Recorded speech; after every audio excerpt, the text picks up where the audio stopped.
Afternoon everyone, and welcome to Anglesey. Just making the most of these sunny November days, just trying to catch the last few bass before the season ends. I've had a few this morning, so I'm just taking 5 minutes out to put this video together to hopefully help you guys out. For those of you that know me, you'll know that I've got quite a few Tenryu rods in my arsenal, and because of that I get asked quite often in private messages on social media or by local lads, which Tenryu should I get for my style of fishing. So what I'm going to try and do in this video is narrow it down to my top 3. It wasn't an easy choice, but I think the 3 that I've chosen will cover every style of fishing that most of you will need. Before I go into my top 3, I'm also asked as well what my favourite Tenryu rod is, and that will always be the Tenryu Injection 73M. It's a rod that I bought maybe 10-11 years ago after seeing a video on YouTube by Nico, and it was the sight fishing for bass in the estuaries in France. The ground is very similar to the type of ground that I fish, so I thought that would be the perfect rod for me, and that's where my Tenryu addiction started. And because that is my favourite rod, my first choice is kind of related to that, and that is the Tenryu Injection 83M long cast finesse. Bit of a mouthful, but in short, it's a longer Injection 73.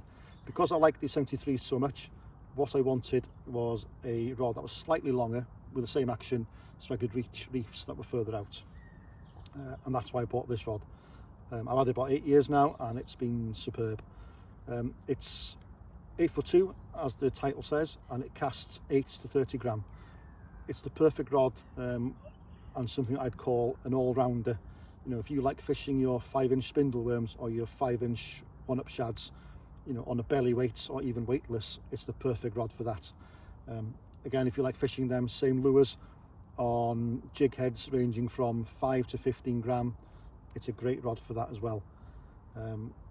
Really sensitive rod, but plenty of backbone in it. I've landed decent fish with this rod over some pretty gnarly ground, the kelp on the rock reefs that I fish, and I've never felt like I've been undergunned at all.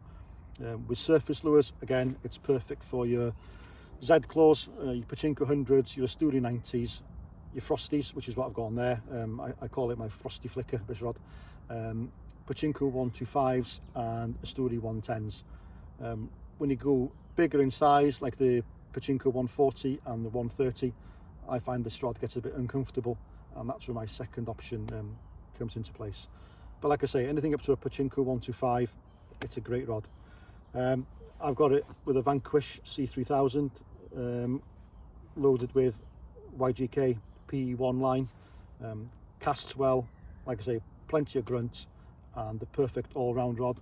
Again, if you want to use your feed shallows, and even metals like your duo drag metals or your P-boys up to 15-20 gram, it'll fish them fine. In second place is another Injection 82, but this time the MH, or the medium heavy. This one is 12 to 45 gram. I've got this one in black, which is the limited black edition. Obviously it does come in red, but because I like it so much, I thought I'd treat myself and get the limited edition one. If I know I'm going to be fishing heavier ground with heavier lures, so your Pachinko 140, your Asturi 130s, this is the rod I will use. It casts them better and works them better in my opinion. And with soft plastics, like your Mad Shad 100, your Mad Shad 130 on 15, 20, 25 gram heads, this rod is perfect. Spindle worms on 20, 25 gram heads, this rod is perfect. It's a perfect all-rounder if you're fishing heavier stuff, over heavier ground, if that makes sense. It's a rod I use quite a lot. Because it's not as finesse as the other one, I've got it paired up with a Stella C3000, and again it's got a P1 22 pound YGK upgrade braid on it.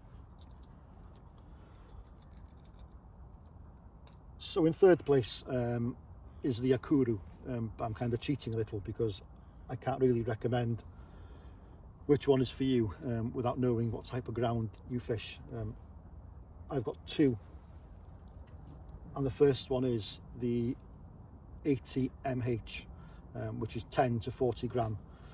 This was the rod I was using this morning. I tend to use it a lot with the dark sleepers, the 3-inch and the 3.8 up to 21 gram, and I also use the sleeper gills on it. This morning, as you can see, I had a 5-inch spindle on a 15-gram jig head, and that's what I was catching on this morning, and it's just a great rod to use stuff like that with. Again, Mad Shad 85s and 100s, you know, up to 15-gram jig heads. Perfect rod. It's got so much feel in it, and for those of you that know me, you know that I will fish soft plastics bounce along the bottom 99% of the time.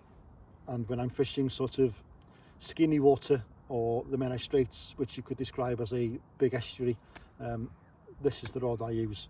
Again, great feel. You can feel every bump on the bottom as the lure's bouncing along. I've had some nice fish on it and some strong flow.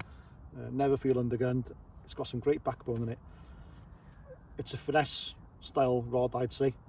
So I've got it paired up with a Vanquish C3000, and again I've got the PE1 YGK upgrade braid on it. Great rod. If you like, you know, like I say, your estuary sort of skinny water fishing. If you're fishing more open coast or more sort of gnarly ground, for example, it's the next one up. This is the Yakuru 86MH, which is 14 to 55 gram.